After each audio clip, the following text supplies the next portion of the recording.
Good morning, everybody, and welcome to the sp.org presentation on unleashing adaptive potential for social protection good practices in the Latin America and Caribbean region. We have a blockbuster report to launch for you today, and we are very happy to be launching the ASP report, which has been a huge effort over the COVID years and beyond across 18 different countries. If we can move to the next slide. What we will hear from today is the consolidated experiences of these countries across many different contexts. And we're really delighted to showcase the jewel in the crown, which is the Dominican Republic experiences. And we have an all-star cast of practitioners lined up from the Dominican Republic to share their experiences from the institutional side to the information side and beyond. My name is Colin Andrews. I am the Global Lead for Social Protection at the World Bank, and I will happily introduce you to our panelists for the remainder of the session. On the next slide, I'll just tell you what you're here for. I'll speak for 1 more minute, and then I will pass on to Jaime Saavedra, our Director, for opening remarks, and then go through a presentation of the consolidated experiences before moving on to a discussion. And we have plenty of time for questions and answers. The room is slowly filling up. I'm sure we're going to hit 100. I'm convinced we're going to hit 150 participants here. And we'll be calling upon you. I know we have practitioners in the room. We've got partners from WFP, UNICEF, World Bank, and beyond. So please get your questions in early and often. I have a few important housekeeping rules to establish on the next slide. So during the session, well, it's being recorded, so just to make sure you have that information disclaimer. We have closed captions. If you need closed captions, there is an icon button at the bottom in CC. Very importantly, we have interpretation. You will be hearing Spanish on this session, and there is a button for interpretation on both sides. So I would suggest, just as we are warming up, please select your interpretation button. So if you do not speak Spanish, you select the English option, and we have fantastic interpreters ready to go for the session. If I can go back to the previous slide, a couple of important other housekeeping. Please get your questions in the chat box. We will be giving some free reports dispatched out to you by FedEx for the first 5 questions, I am sure. And we'll use those questions to structure good conversations throughout. Finally, let me introduce our speakers. I just introduced Jaime Saavedra Chandubi, Regional Director in the Latin American and Caribbean region, will provide opening remarks, and then we'll move on to a presentation delivered on the next slide by Malin, as well as Francesco. Malin is a research analyst at the World Bank. Francesco was the driving force across many of the country evaluations whilst working at the bank, and is now embedded within UNHCR. I look forward to hearing about some of those experiences. On the next slide, I believe we'll have a couple of overview of our presenters, Director Reyes and Director Lizardo, both coming from the Sucarate program and the Subian Information Unique Beneficiary System side of the equation in the Dominican Republic. We're so fortunate to have both busy presenters here to really unpack the experiences and showcase what's happening in the Dominican Republic. And then we'll have questions and answers. We will have an intervention from Julia Baldi. My apologies to leave you off there, our Regional Social Protection Advisor from WFP, really underscoring a lot of the important collaboration work that goes on, not just with the World Bank, but with partners on the ground and what WFP are bringing to the equation. And I'm your moderator. My job is to keep the timing, keep the train on the tracks, and stay quiet. So with that, let me pass over to Jaime. Thank you very much, Colin, and good morning to everyone, and welcome to our event. I would like to thank the World Bank teams, the Global Facility for Disaster Reduction and Recovery for supporting all this work. Want to thank socialprotection.org for making this event possible. and obviously Gloria and Jeffrey for joining us to share the experience of Dominican Republic. I would also like to welcome the audience that joined us across the globe in Latin America and the Caribbean. This event, I think, is extremely timely and important as it calls for the urgent need to be prepared to help the poor and vulnerable with social protection systems that can improve their well-being and at the same time protect them from shocks. And I have good news and bad news. The good news is that countries in Latin America are starting to shift towards what we called adaptive social protection systems, systems that can support families in becoming more resilient, and systems that can expand and withstand in a dignified manner to climate adversities, such as hurricanes, floods, pandemics, etc. The bad news is that climate crisis and disasters have doubled in the last 30 years in Latin America. So we need to act now, and we need to act fast. But now we have a better idea of what to do.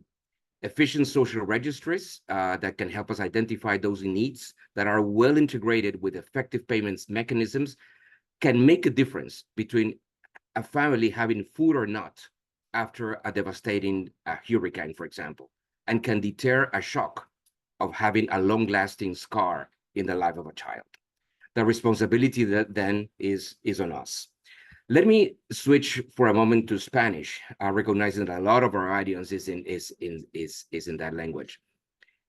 Hace apenas unas semanas, unas devastadoras inundaciones en el estado de Río Grande do Sul, en Brasil, han dejado a miles de personas en un estado de sufrimiento y de terrible incertidumbre. Y en medio de esta crisis, el sistema de protección social de Brasil respondió rápidamente a la emergencia, utilizando Bolsa Familia y adaptando protocolos y sistemas de entrega existentes y realizando pagos digitales en efectivo. Rápidamente vimos que los sistemas, que los tiempos de espera para ingresar al programa de Bolsa Familia fueron eliminados, asegurando una pronta asistencia a 22.000 nuevas familias, y se introdujo una ayuda de reconstrucción de $1.000 a las familias que han sufrido pérdidas de propiedades. Vimos también cómo el sistema se adaptó rápidamente y cómo ha mostrado Brasil, que ha sido un ejemplo de aprendizaje en América Latina respecto de shocks recientes, incluyendo la pandemia, aprendizaje que nos ha permitido que los programas de protección social se puedan adaptar a las circunstancias y ayudar rápidamente a los hogares y comunidades para hacer frente a los desafíos.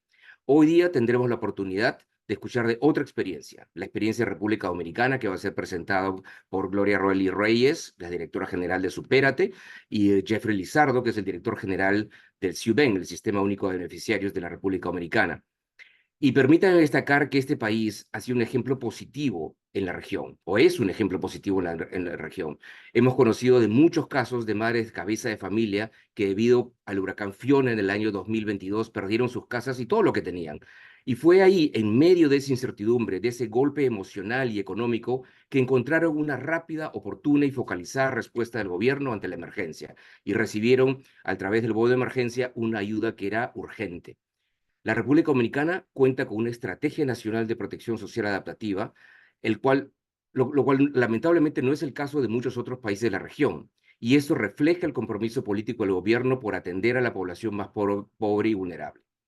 Supérate, que es el principal programa de transferencias monetarias, ha adoptado una estrategia que le permite responder a los choques y tuvo un rol clave durante la pandemia, protegiendo hogares vulnerables que no habían estado antes identificados por el sistema de protección social y además ofreciendo beneficios temporales adicionales a los que ya eran parte del programa.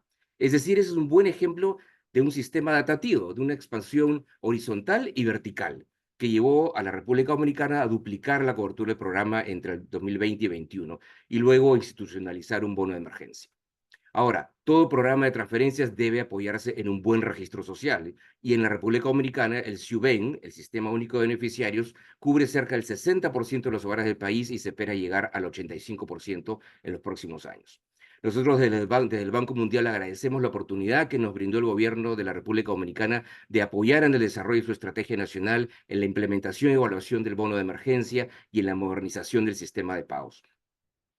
Hoy también presentaremos el nuevo reporte regional sobre protección social adaptativa, que se basa en los resultados de las evaluaciones de lo que llamamos las pruebas de estrés a la protección social hechas por el equipo del Banco Mundial en 18 países de la región.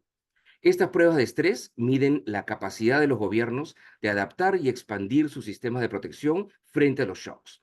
El informe destaca que los sistemas de protección social en nuestra región son heterogéneos. Lamentablemente hemos avanzado en algunos países, pero nos faltan otros. Brasil, Chile, Argentina, Uruguay y la República Dominicana son buenos ejemplos de sistemas de protección social adaptativos ya establecidos en la región y que están mejorando y modernizándose, pero todavía hay mucho que avanzar en el resto de la región. El Banco Mundial está comprometido a trabajar estrechamente con los gobiernos de América Latina y el Caribe para modernizar sus sistemas de protección social, pero para lograr una mayor escala e impacto es esencial colaborar estrechamente con otros aliados. Y un buen ejemplo es el Programa Mundial de Alimentos. En ese sentido, es un gusto tener hoy día la participación de Julia Baldi, que es la asesora de protección social para América Latina y el Caribe de PMA, en gran parte también porque en República Dominicana justamente el banco junto con el PMA están apoyando al país en la implementación de su sistema de protección social y a posicionarse como un referente de innovación en la región.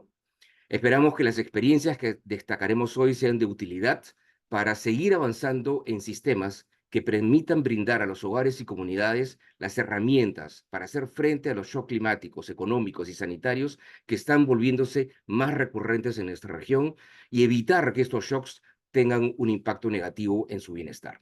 Ahora les agradezco muchísimo y le doy la palabra a nuestro moderador, Colin Andrews.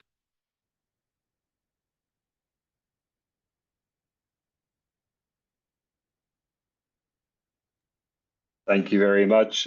We have great participation, nudging up to 150 people, lots of people from the Dominican Republic, El Salvador, Germany, Johannesburg, Pakistan, and beyond. Please get your questions in. Jaime has already told us good and bad news about ASP.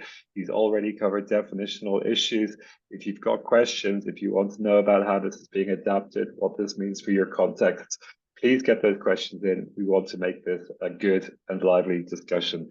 With that, we have a presentation from Marlon and Francesca. They will take 25 minutes. I may give you an extra minute or two, and then I will have to interrupt. Over to you both. Thank you.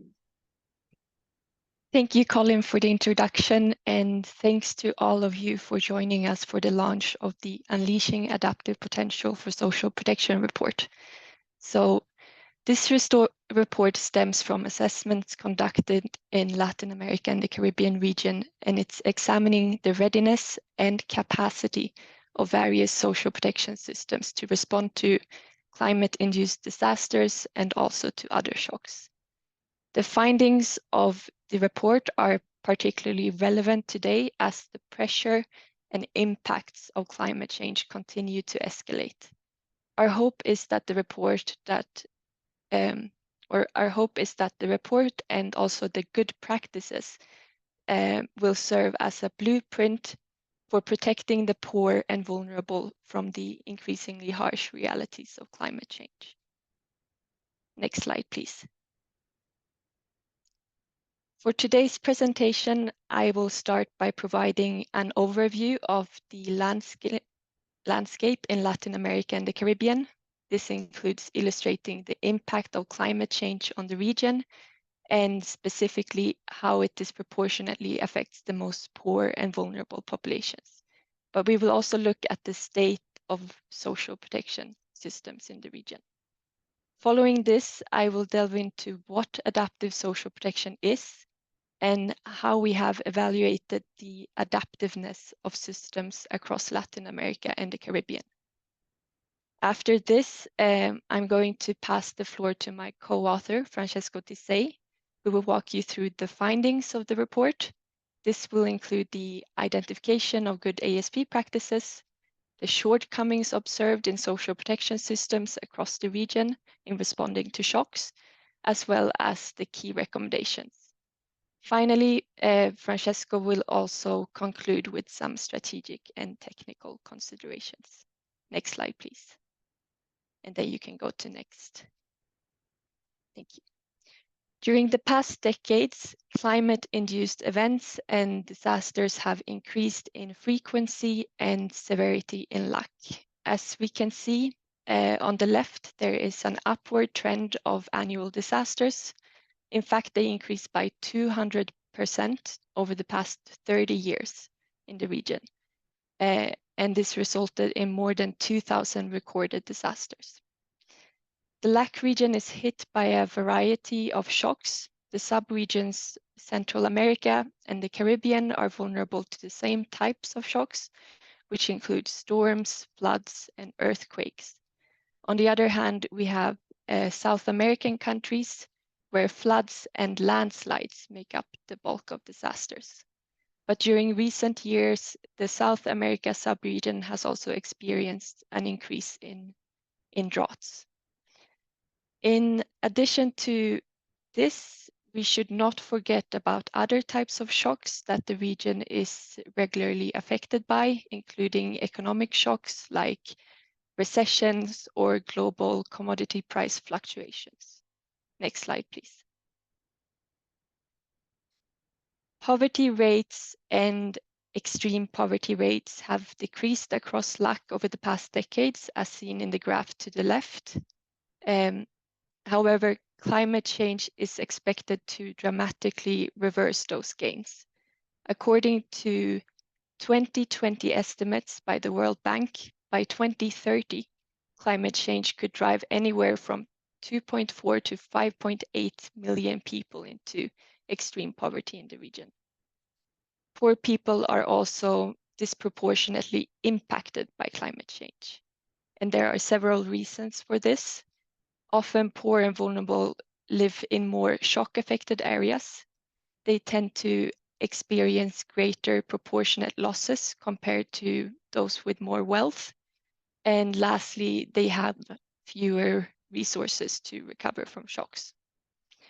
To illustrate this, we can look at household data from Peru in the graph to the right that shows that nearly 20% of the poorest quintile reported their household being affected by a disaster in the last 12 months, while only 2% of the richest quintile experienced the same. In this context, we see why shock-responsive social protection systems, or in other words, adaptive social protection systems that protect poor and vulnerable, become extremely important. And this brings us to the next slide on the status of social protection systems in the region. On average, compared to other regions, LAC countries have well-established social protection systems, and the region performs relatively well compared to other regions in terms of spending, coverage, and adequacy of social protection benefits. What I want to emphasize with this slide is that thanks to pretty well-established social protection systems compared to other regions, the LAC region has an advantage in leveraging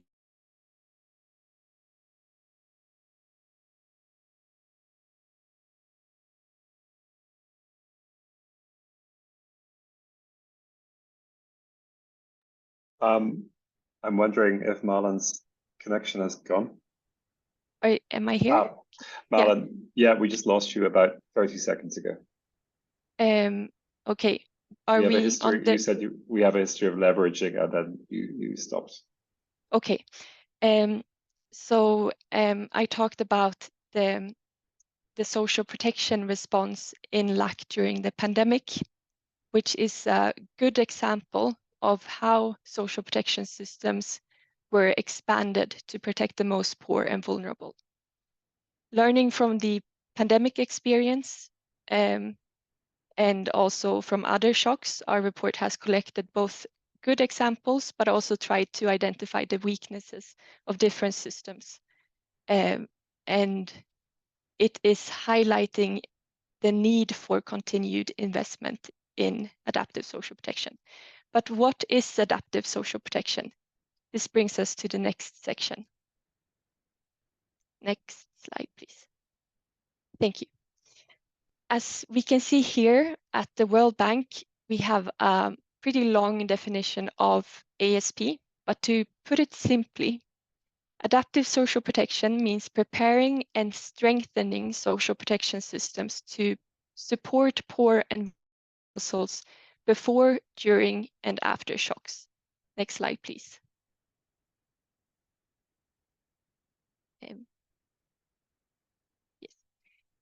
To simplify,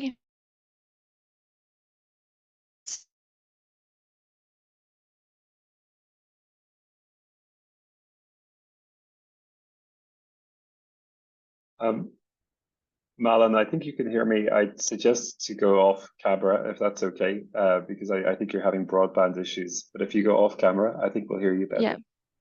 Yeah, I'm calling in from my hotel room, so it might be it.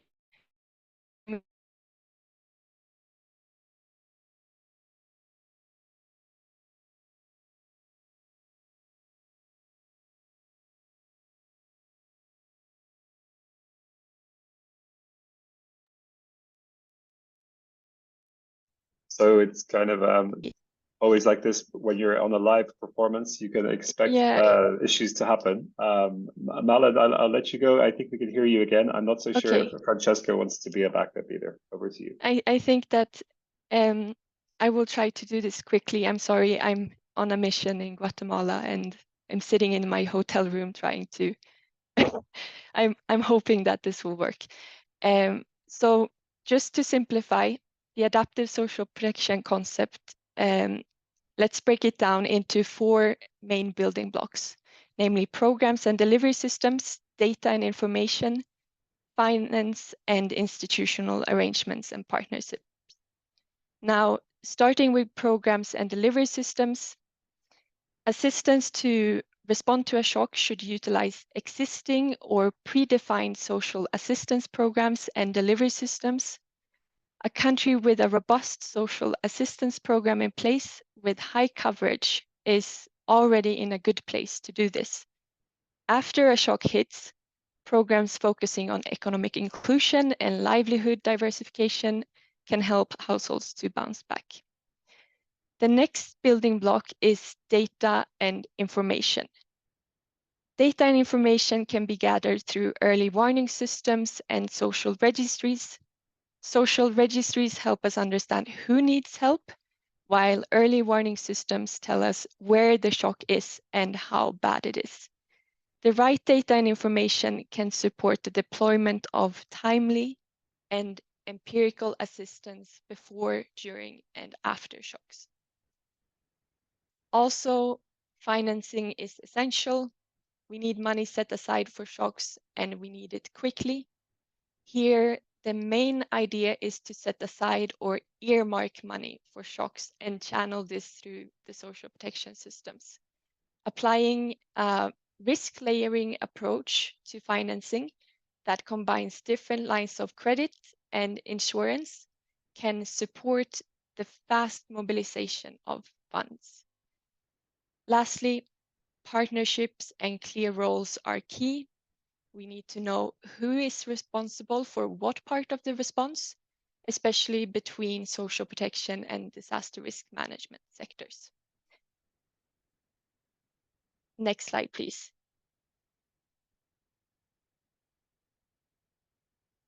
Can you still hear me well? Perfectly. Okay. So how do we assess the adaptiveness of systems? In order to assess the adaptiveness of social protection systems across LAC, we used a World Bank developed tool called the stress test.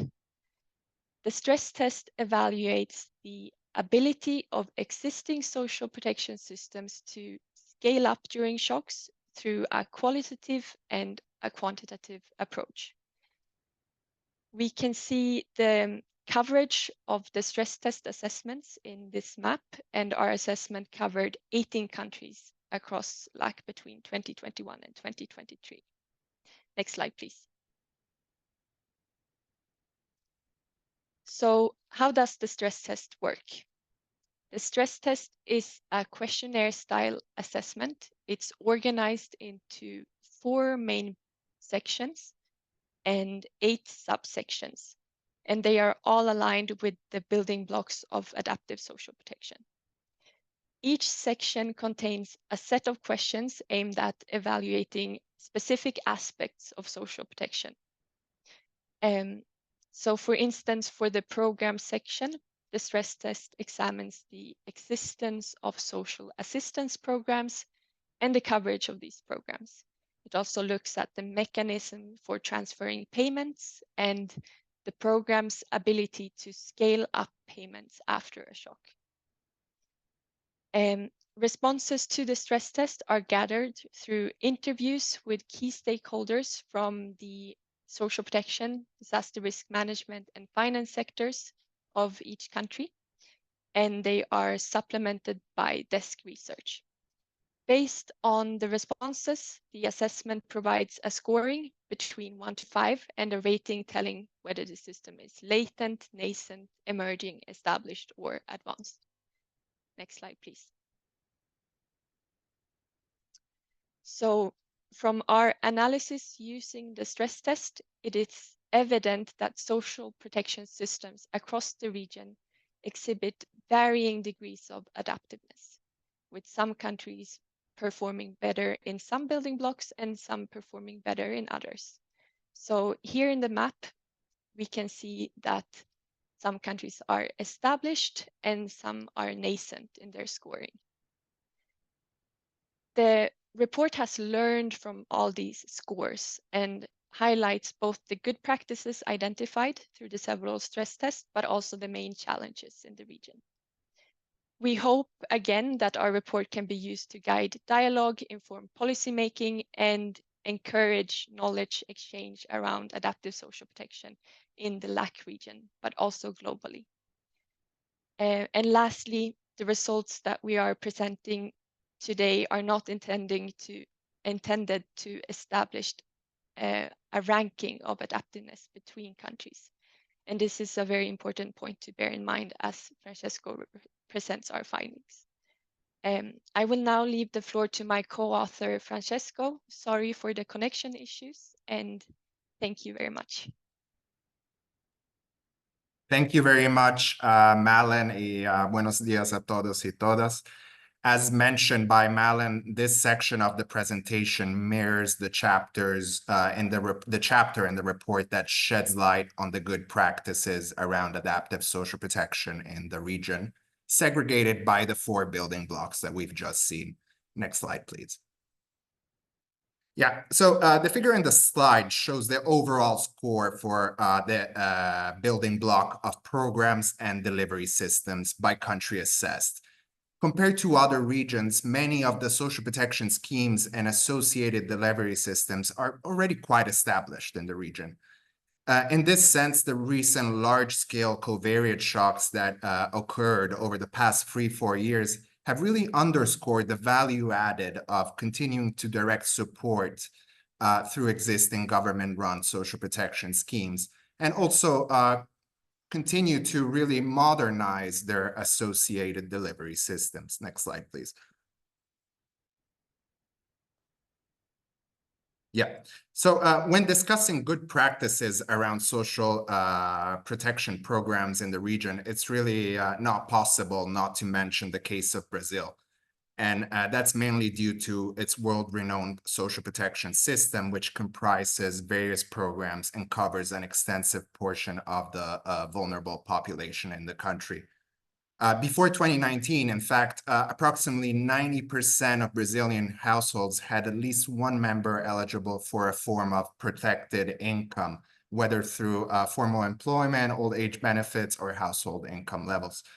In this context, Bolsa Familia really stands out as the world's largest conditional cash transfer program, assisting over 21 million beneficiaries in 2023. And that's, just to put it a bit in proportion, that's equivalent to 60% of Brazil's poor families.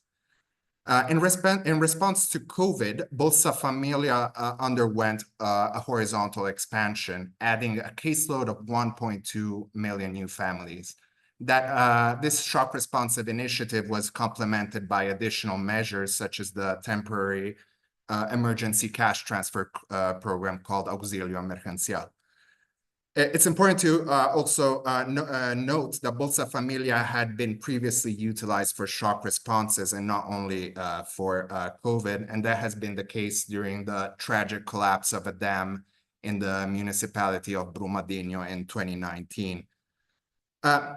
Moving on to Peru, we would like to showcase the significant improvements in its delivery systems in support of adaptive social protection. In this sense, the government of Peru has made enormous progress with respect to modernizing its payment systems, transitioning from a single provider to a multi-provider model, which now includes really a vast array of commercial banks and microfinance institutions. Also, direct physical cash handouts were replaced by digital payments, including transfer modalities such as mobile banking accounts and digital e-wallets. But very importantly, and this is something to bear in mind, that this transformation, this digital transformation was combined with financial inclusion efforts due to the large share of the unbanked population, whereby beneficiaries were required to open transaction accounts, national identification number, the Cuenta Documento Nacional de Identidad. It is thanks to these developments that Peru's delivery systems are now a bit more shock-proof. Next slide, please. Yeah, we'll now move on to the data and information systems building block, which, as you know, focuses on two key functional elements, which are early warning systems and registries. Robust early warning systems linked to existing social protection systems can, in fact, allow for rapid and risk-informed decision-making with respect to the deployment of shock responses. On the other hand, as you all know, registries are crucial tools that assist governments in effective outreach, beneficiary intake, and determination of eligibility. It's important to note that the advanced state of data and information systems in the region is in part due to the intensified investments and integration of converging technologies in social registries and early warning systems over the past 2 decades. Next slide, please. As far as good practices for this building block, we decided to showcase the regional advancements in the Caribbean as far as early warning systems, and the case of Chile due to its robust data and information infrastructure. As far as early warning systems, the several Caribbean nations are collaborating to enhance cross-border early warning systems through the Regional Early Warning System Consortium, which was initiated by the Caribbean Disaster Emergency Management Agency. It's an interesting initiative that really aims at establishing a regional multi-hazard early warning system for seamless data sharing and interoperability, right?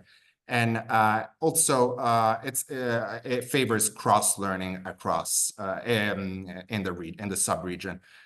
In Chile, instead, the Ministry of Social Development and Family oversees the integrated system for social information and the system for social information emergencies. Within this framework, we find the Social Household Registry, the Registro Social de Hogares, which covers 87% of the population and contains a wealth of socio-economic data. And that data, let's say, in the registry is then assessed through the application of the socio-economic index or calificación socioeconómica to categorize households for program eligibility in 7 vulnerability groups. The registry is situated within the broader social information registry, which enhances accessibility among public institutions through interoperability agreements. And that is really a strategic setup to be leveraged in times of shock.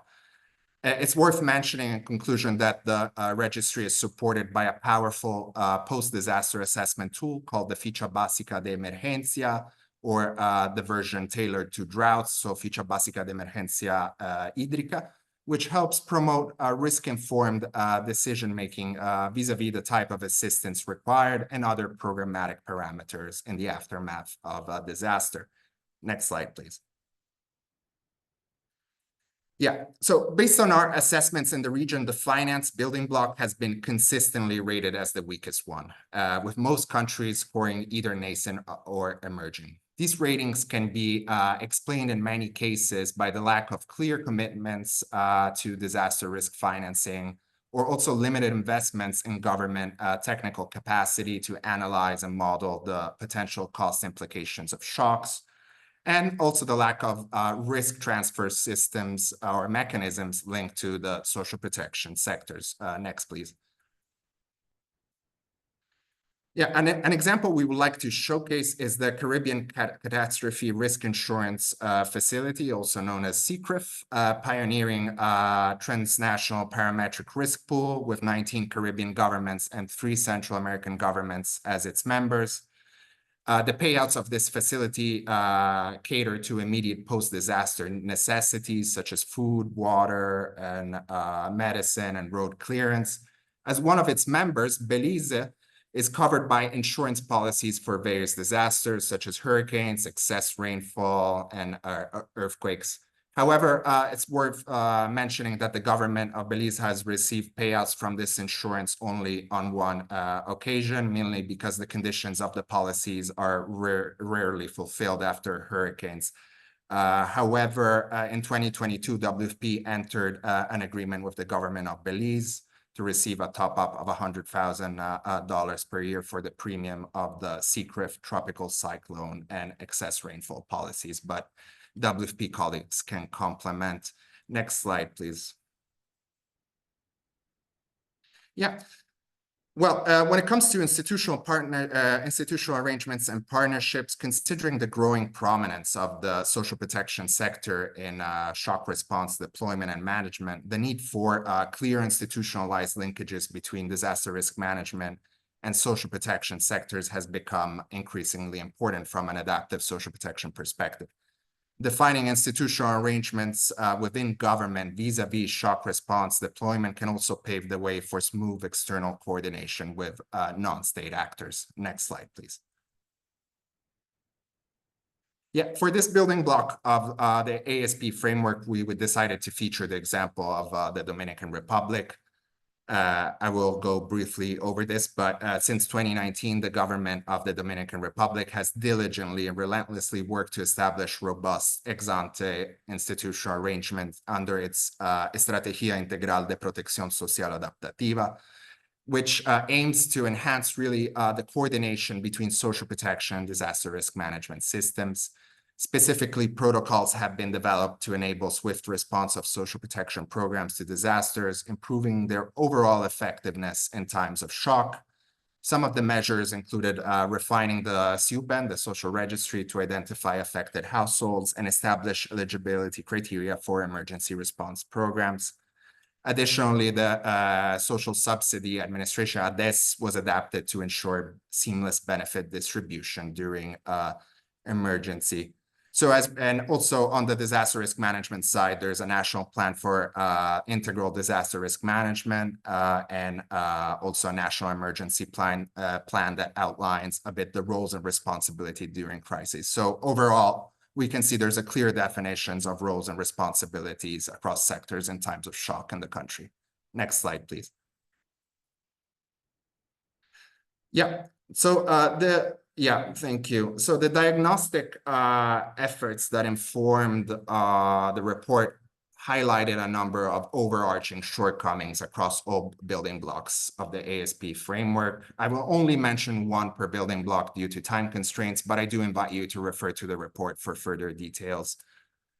With respect to programs and delivery systems, the fragmentation of the social protection sector has been one of the common features of social protection systems in the region. In times of shock, many countries and LAC do face the common challenge of leveraging existing social protection programs because they're fragmented in nature. Unlike many other regions in the world, countries in the region often opt for the approach of introducing standalone shock responses rather than expanding their pre-existing programs due to administrative difficulties associated to scaling them up. With respect to data and information systems, instead, I would like to mention the common issue related to data quality in the registry, which is both due to the lack of data updating protocols and appropriate data quality assurance mechanisms, such as filtering mechanisms for input data. In the sense, a significant portion of the countries that we assess still struggle with regularly updating beneficiary household data in the respective registries or databases.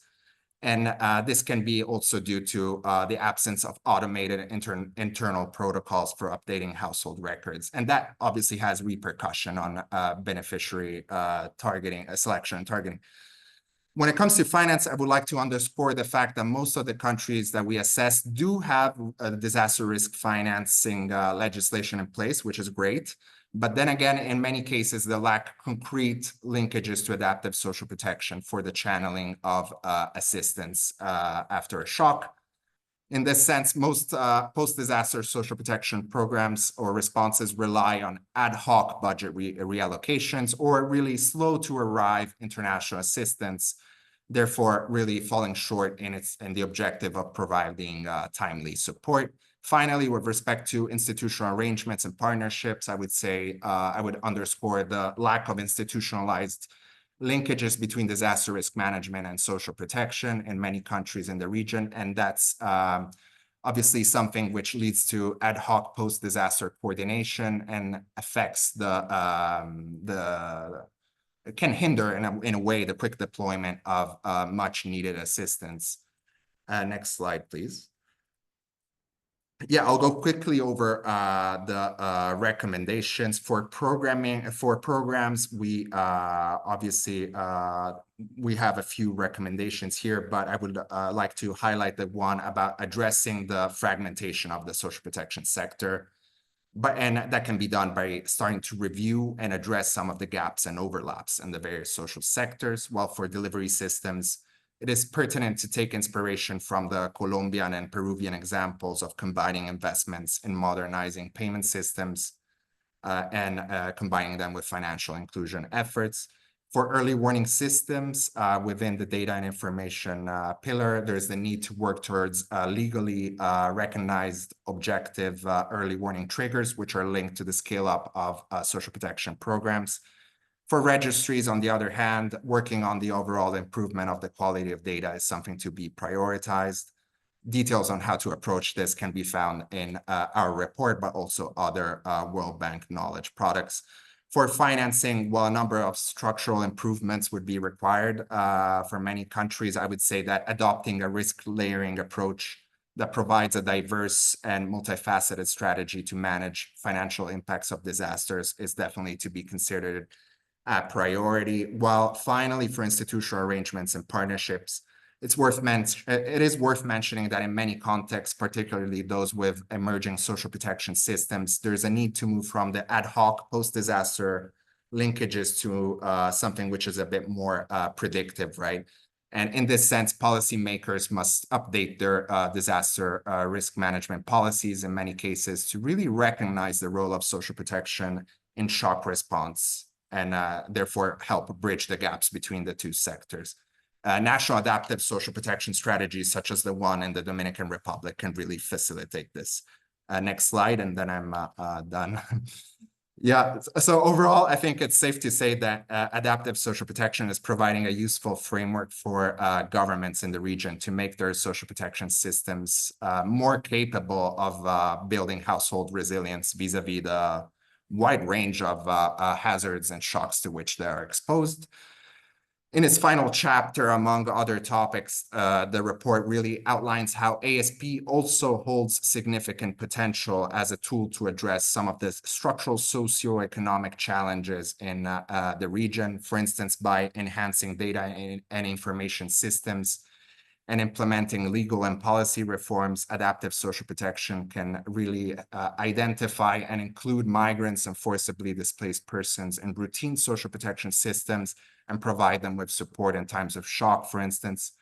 Also, the development of adaptive targeting mechanisms supported by advanced data analytics and technology can ensure that the needs of individuals in the informal labor market are adequately captured and met. And in conclusion, I would say ASP plays a crucial role in human capital development by providing predictive assistance during normal times and facilitating access to essential services. This approach really ensures that all individuals have the necessary resources to reach their full potential throughout their lifetime. Thank you very much for your attention. Thank you very much, Malin and Francesco. Congratulations on officially launching the report. You've just made your way through a blockbuster presentation, really nicely done and delivered with huge levels of information on innovation and scale. The questions are coming in thick and heavy. Thank you to Heba, Melissa, and Lutz. We have your questions. We're going to let our presenters breathe for a few moments and come back to those questions after we bring in our panel. But to let you know that you can download this report online. The link has been provided in the chat box. Meanwhile, beyond the LAC experience covering 18 countries, to say that our recent headcount shows that we've seen these stress test strategies implemented in at least 45 countries around the world. So there's a lot of attention on this in a lot of other contexts, and we'll be very happy to share further information on that through socialprotection.org as it comes in. But what we'd like to do for the remainder of the session is to turn this into a little bit of conversation, and I'd like to bring in our panelists in the following order. Director Reyes, I'd like to pass the floor over to you. We've heard a little bit about the Dominican Republic in the course of the presentation. What's really fascinating about the country context is that you are one of the few countries to actually have a national strategy on adaptive social protection systems. You've really advanced the work of ASP agenda. There have been very interesting discussions and debates on the nature of programs and the roles of different conditional cash transfers. So the floor is yours, Dr. Reyes. We'd like to hear about your achievements in program design and delivery and the challenges that you're working on and how you might overcome them. Over to you.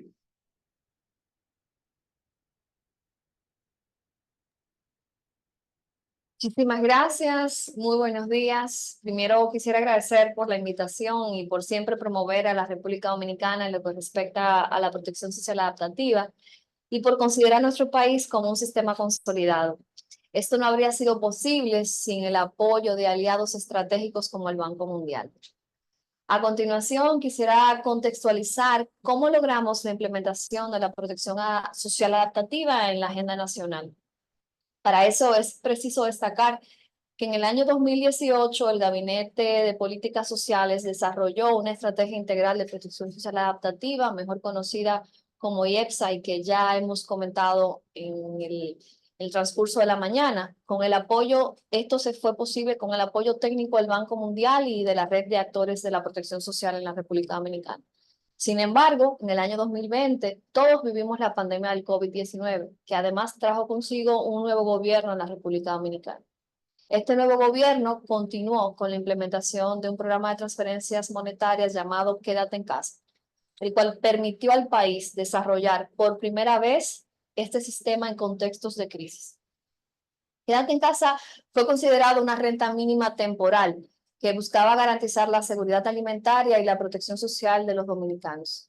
El programa tuvo un impacto en más de 1,5 millones de personas, con una transferencia mensual de aproximadamente $91 y una transferencia adicional de $36 para hogares con personas con discapacidad y adultos mayores.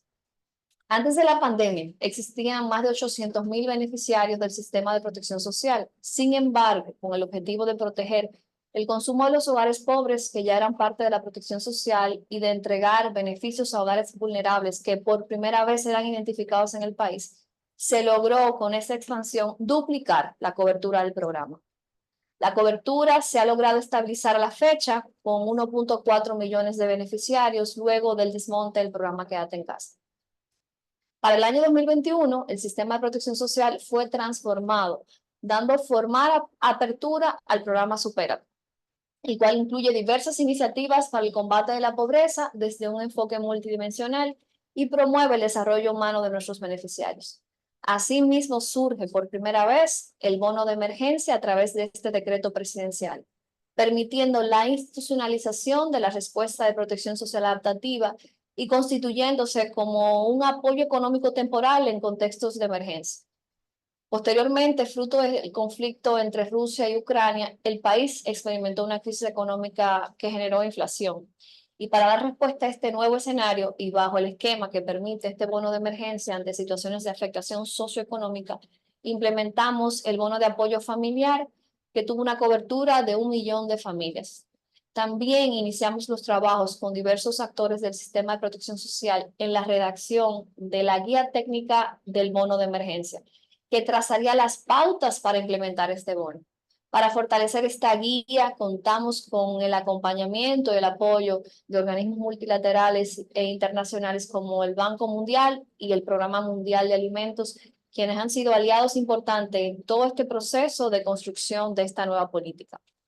En el proceso justo de finalización de la guía del bono de emergencia en 2022, llegó a nuestro país el huracán Fiona, que nos sirvió, a pesar de la situación de emergencia, como un piloto para esta estrategia.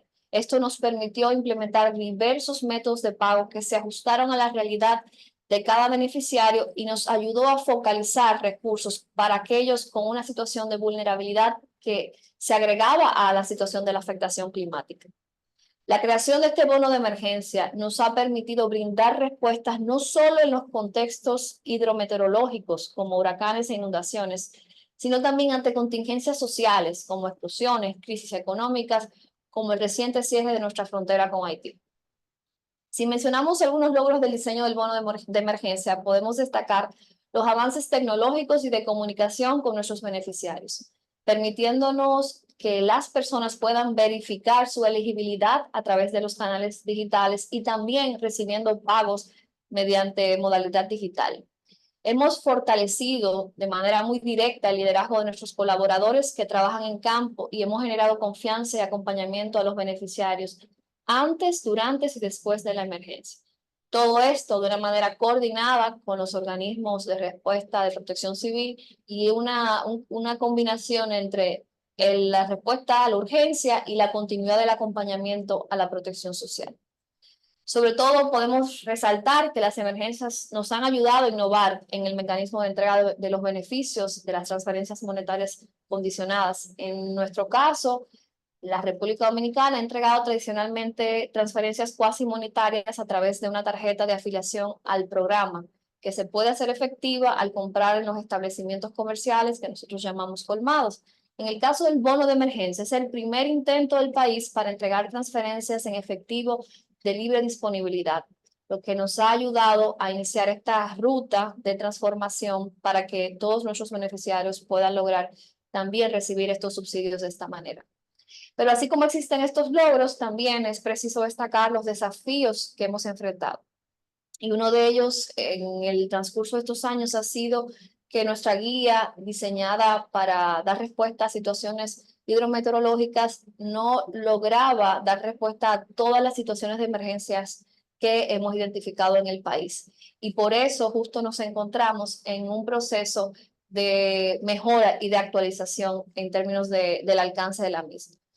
Además de esto, en términos de financiamiento, a pesar de que el gobierno cuenta con una cuenta presupuestaria para el bono de emergencia, la asignación se hace al momento de la emergencia. Así que debemos hacer una solicitud a nuestro Ministerio de Hacienda, con lo cual en algunos casos puede retrasar estos procesos. Otro desafío que hemos sabido manejar es la modificación de la Ley de Gestión de Riesgos vigente, la cual no establece la vinculación entre la protección civil y protección social en estos contextos de emergencia. Pero a pesar de esto, lo que se ha podido hacer en estos años es establecer estas alianzas estratégicas para conectar a nuestras instituciones de respuesta con la protección social. Y finalmente, la percepción general ha sido positiva sobre la suficiencia y utilidad del bono de emergencia, lo que es alentador. Esto destaca la efectividad de esta asistencia proporcionada y además refuerza la importancia de buscar formas de mejorar y expandir este programa. Nos queda aún mucho por delante, pero estos aprendizajes y estas experiencias nos sirven como modelo incluso para mejorar las demás áreas de la protección social. Thank you, Director Reyes. I will move on to our next speaker, but a very quick question, if I can. You spoke about the institutional coordination in the context of emergencies and at different levels with the Treasury and different ministries right down to different levels of government. What has been some of the biggest challenge for you on the institutional side as you adapt and as you coordinate in an emergency? What has been the biggest challenge from that perspective, which you are working on at the moment to address? Thank you. El principal desafío fue desde el inicio el no contar con un mecanismo institucionalizado de coordinación, con lo cual dependió del liderazgo de quienes estamos enfrente a las instituciones. La vocación de coordinación que cada uno de los incumbentes que estamos al frente de las entidades de gobierno bajo el liderazgo del presidente Luis Abinader y con este mandato de una articulación, a pesar de no tener esta normativa o este diseño institucional, al principio concitó un poco de resistencia, pero luego ante la prioridad de atender a las emergencias, pues fue muy fácil que nos permitiera junto a la defensa civil, junto a las diferentes instituciones que son parte de la protección social, articular esfuerzos conjuntos, incluso el apoyo muy valioso del Ministerio de Economía como parte de todo el proceso de revisión de esta nueva ley. O sea que el desafío fue al inicio no tener esa legislación o esta normativa institucional que nos coordinara, sino que fuimos sobre la marcha, adicionando coordinaciones y aprendiendo en el proceso mientras construíamos esa respuesta a emergencias.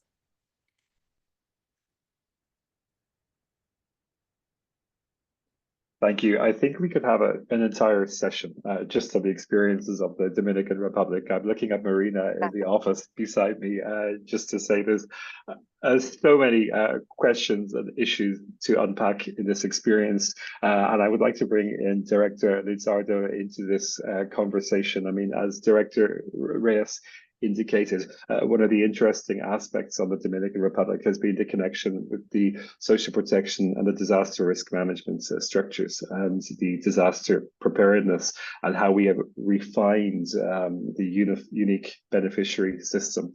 Now, Lutz and Jimena in the questions and answers already have questions talking about technology and gains of technology and the costs of the social registries. Director Lizardo might have some opinions on that. But Director, my question to you is, could you talk us through some of the changes in SUBEN, in the unique beneficiary registration system that you have introduced in the last couple of years? I know that there has been some innovation, particularly on the vulnerability to climate index. We'd like to hear more. Over to you. Muchas gracias, Colin. Buenos días. Los registros de hogares juegan un rol central en la protección social adaptativa. No hay duda de ello. Y el Sistema Único de Beneficiarios, SUBEN, como registro social de hogares, ha experimentado transformaciones, como ya tú has mencionado, significativas destinadas a integrar la gestión de riesgo de desastre en la agenda de la protección social.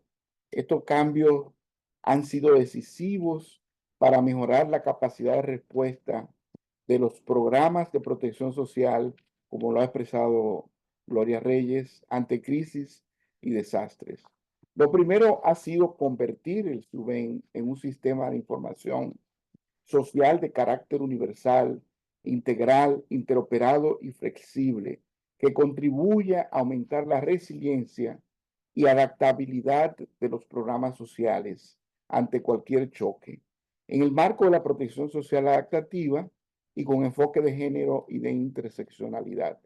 Esto ha implicado la incorporación de nuevos indicadores para la identificación temprana de riesgos de los hogares que tienen mayor probabilidad de ser afectados por los choques climáticos.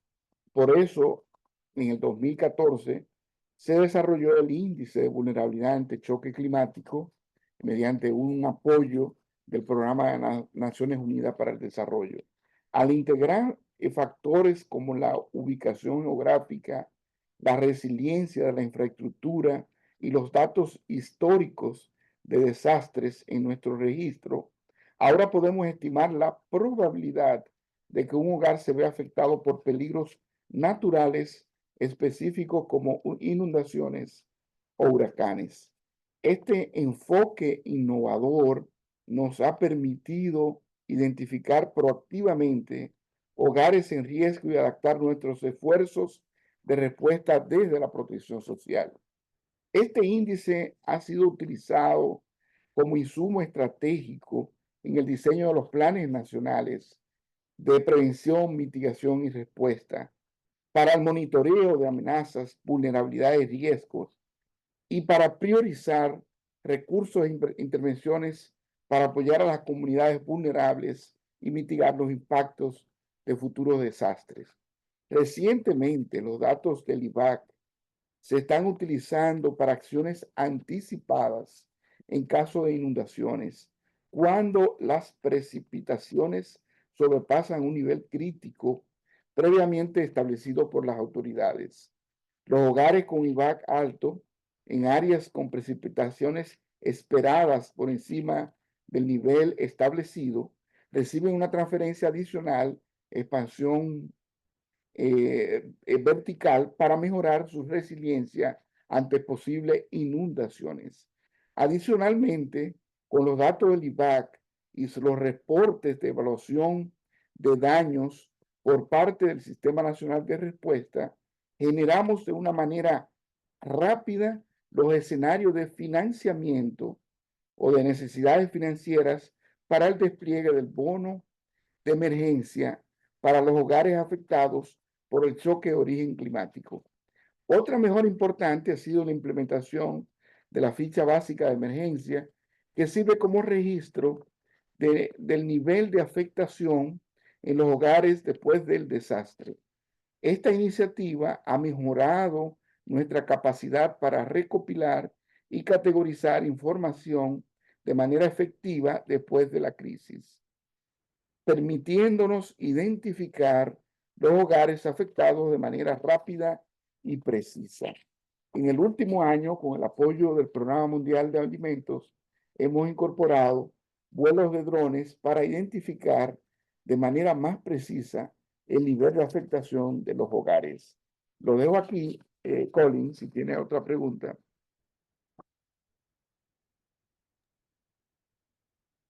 Thank you so much, Director. I do have one question.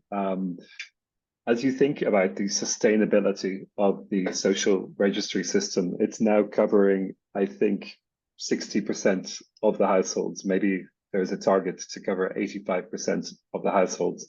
My question to you is, what keeps you up at night if you think about the sustainability of the system? Is it just a question of data and data access?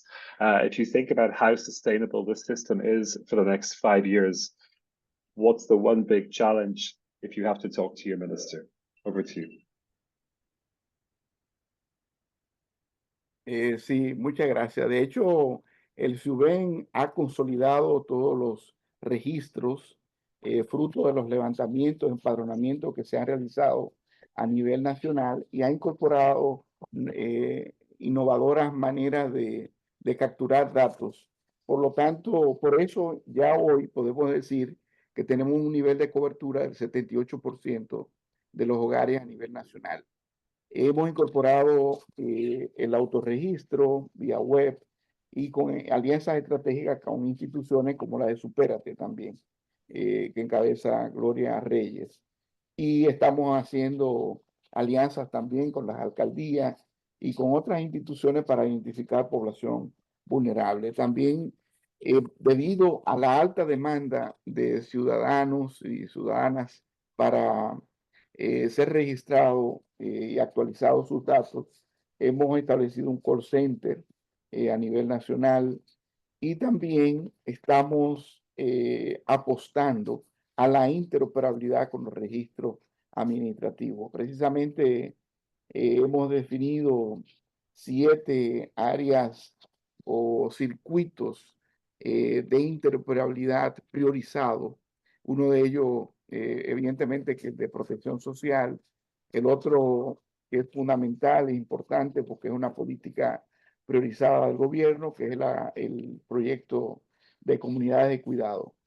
Y evidentemente estamos trabajando en alianza con el Ministerio de Educación, con el Ministerio de Salud, pero evidentemente que el gran reto, Colin, es la actualización, cómo mantener un registro actualizado.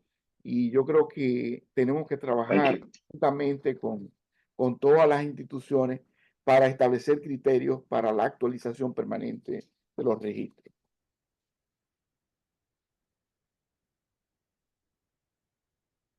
Thank you very much. Well, more to continue on the experiences of the Dominican Republic. I want to bring in Julia to hear a little bit more from WFP. Just before that, Malin and Francesco, I will come back to you for some closing reflections. We have questions from Carlos, Melissa, and Heba in the chat box on the application of the stress test to the current food and fuel crisis.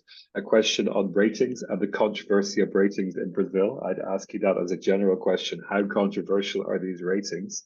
And a question from Carlos coming in on ex-ante preparedness strategies. So Malin and Francesco, when we turn to you in the last few minutes of the call, great if you could touch upon some of those questions. Julia, from the WFP side, we've heard about drones coming in all over the country from WFP. We've heard about innovations coming from your side. It would be great to hear from you on the role of WFP, what you've done in this partnership around the area of the shock responsiveness. Thank you. Thank you, Colin. Buenos días con todos y todas también que nos están escuchando. So from WFP, there's been a very intensive engagement in shock responsive social protection or adaptive social protection since 2015, really, in the region, through multiple approaches and through evidence generation, advocacy at the high level, South-Southern triangular cooperation to foster exchanges, but then through tailored technical assistance at the country level in collaboration with partners that we've been hearing about the super rich experience of the Dominican Republic. Let's say that the technical assistance has been also coupled sometimes with the complementary operational support whenever needed to fill gaps, to increase coverage, to address some of the needs, increased needs during different types of shocks over the years. Obviously the rationale for this engagement has been explained before as well during the presentation, is very much in line with what has been presented. It's both types of context in the region and the high capacity that there is in the region, strong social protection systems that actually reach hundreds of millions through cash transfer, national cash transfer, more than 80 million people, school children through national school feeding programs, and at the same time increased challenges on the increased frequency, intensity, complexity of climate-related, economic-related shocks, and the opportunity to really maximize those platforms for better results in terms of also addressing both poverty challenges and increased poverty challenges, but also the vicious cycle with food security and nutrition that comes with it. So here, obviously, the role that WFP has seen in this area, but in supporting national system rather than trying to push humanitarian assistance in contexts that really have and will have stronger and stronger capacity to respond. So also this as an opportunity to really reduce the need for humanitarian assistance and versus kind of the strengthening national responses and the role obviously of social protection and disaster risk management systems in that. Climate change also, we've seen the really rapidly effect in Latin America and the Caribbean. Just this week, we've just heard from the director of the International Research Center for the El Niño phenomenon that we must get ready for La Niña, where we're still dealing with the effect of El Niño in the same context. So that means we have less time to recover before the next climatic impact and its devastating consequence on the poorest and the most food insecure. And this is a direct call for us to really scale up support to work on SRSP or adaptive social protection. And in terms of WFP plans and for the future, we just published a report on the regional evaluation covering the assessment of our work in shock responses, social protection from 2015 and 2022, which I will share also through the chat, focus on learning and accountability. And this actually helped us identify some priority areas for WSP future engagement in collaboration with national governments and other partners. And I would like to highlight a few. One is really the investment in system preparedness as key. And in particular, examples of engagement at policy and normative level, we've heard Dominican Republic, but great efforts in Peru and Haiti as well. And also at the operational level, the importance of working on standard operating procedures for expansions, operational manuals, and we have, again, great examples from Dominican Republic, but also efforts from Honduras, Haiti, Colombia, and recent really strong work from Peru in this area that actually established 7 operational standard operation procedures for expansion of different programs, including school feeding. And then at the subsystem level, we've heard about information management systems, delivery systems, and digitalization processes. And in this area, the Eastern Caribbean has really put forward really interesting innovations in terms of also digitalization efforts and linked to digital financial inclusion. And Julia, yeah. Sorry, I have to interrupt you. I'll just give you 30 seconds just to wrap up. Sorry. Yeah, other areas are really disaster risk financing and continued investment in that. And we've heard the importance of macro insurance and using and leveraging these innovative examples for and expanding. The role of school feeding in terms of both expanding and institutionalizing its role in shock response social protection. COVID has brought us really interesting examples in that should be further expanded. Anticipatory action and shock response social protection, and then I close the next frontier. And we've heard from Dominican Republic, Haiti as well has really interesting examples. They came out that also were supported. And it's really one area for innovation that we are and we will be focused on further. Thank you. I'm going to go back to our 3 panelists with one question at the end. I'd like you to come in just for 30 seconds each. And my question to you both is, if you were talking to a minister of finance in a country and you had to offer one piece of advice on building an adaptive social protection system, what single piece of advice would you give to the Minister of Finance? I know that's a very unfair question, but I would like to maybe see, you can say no and not answer it, but a single piece of advice to a government counterpart from finance on scaling up adaptive social protection. I'll just come back to you all very, very quickly for a final word. But before that, while you think, Francesco and Malin, if you could take a minute just to give any closing reflections. Thank you. Yo, para hacerlo así súper breve, le podría decir al ministro de Hacienda que el cambio climático es una realidad. República Dominicana es una isla que está en el medio de todos estos fenómenos y que sin dudas debemos tomar acción para dar respuesta anticipada y respuesta a las emergencias. O sea, que ponga esa prioridad en el presupuesto. Thank you so much, Director Lizardo. Es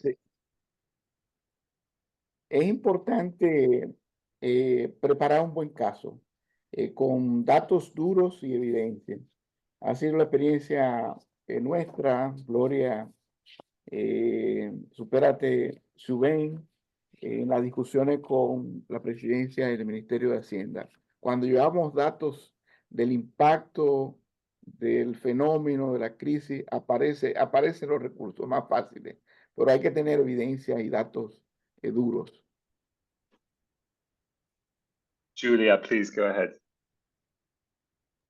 I think also beyond that, it's linking the preparedness plan with not only investment at the national level, but also at decentralized level wherever possible. So linking national, regional, and district budget for coordinated response from different sectors. And this, for example, an example from Peru has been, for example, interesting in this progress. Thank you, Julia. And the WFP report is in the chat box for people to get more information on that. We are just out of time, but I want to go back to Francesco and Malin just to give us some brief closing perspectives. We'll start with Francesco and end with Malin. Over to you. Okay, thank you, Colin. So just overall perspectives, no specific answers to questions, right? You could use about a minute of time. I have to be strict on time, so you can use it wisely.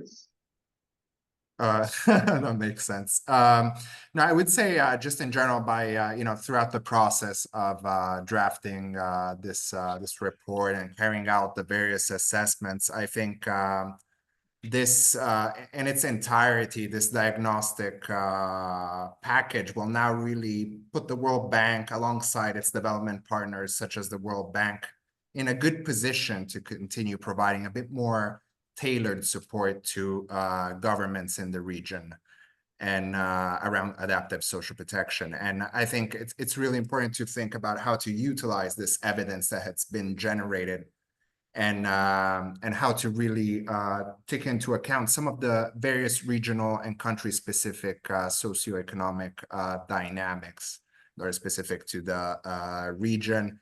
And yeah, and I think just in general, because I saw also a question related to big data and AI, I think it's very important to continue integrating converging technologies into social protection efforts, while at the same time managing the associated risks effectively. Thank you. Thank you. Over to Malin. Thank you, Francesco.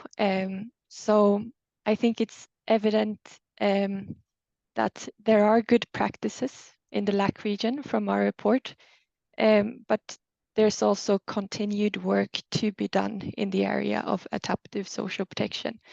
And I hope that our report can be used as a tool for getting inspiration, a tool that can start knowledge exchange between LAC countries, but also between countries globally on the topic of adaptive social protection.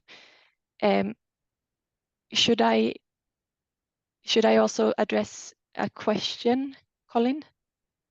Yeah, go ahead. Just I have to be brief because we're out of time. Okay. Well, we got a question about if we have any examples of good adaptive social protection practices in the recent food and fuel crisis. And I would say that LAC countries leverage their social protection systems to respond to this crisis. But one notable trend has been the preference for using subsidies instead of traditional social assistance measures. And this is a big departure from the earlier stages of the pandemic where social assistance was used. So I think that we have some experience on the food and fuel crisis in the report as well, and I invite you to read it. And that's all for me. Thank you, Colin. Thank you. I've been given 1 minute to thank everybody and wrap up the last hour and a half, which I will not do well. But let me offer 3 takeouts. I think first, we've seen a huge amount on the adaptiveness of SP systems and a huge amount of innovation and work at scale. Interestingly, not just within social protection, but also within other sectors, with climate sectors, with the DRM and complexities involved in that. Second, it's not a done deal. There's a lot of work in progress. There's work in progress, particularly on the financing side, as we think on the climate adaptation, as we think about the subsidy dialogue and the macro dialogue, and a lot of details on the data side of things as well, and trying to integrate that and linking that to the evidence base. And finally, this is a game of partnership.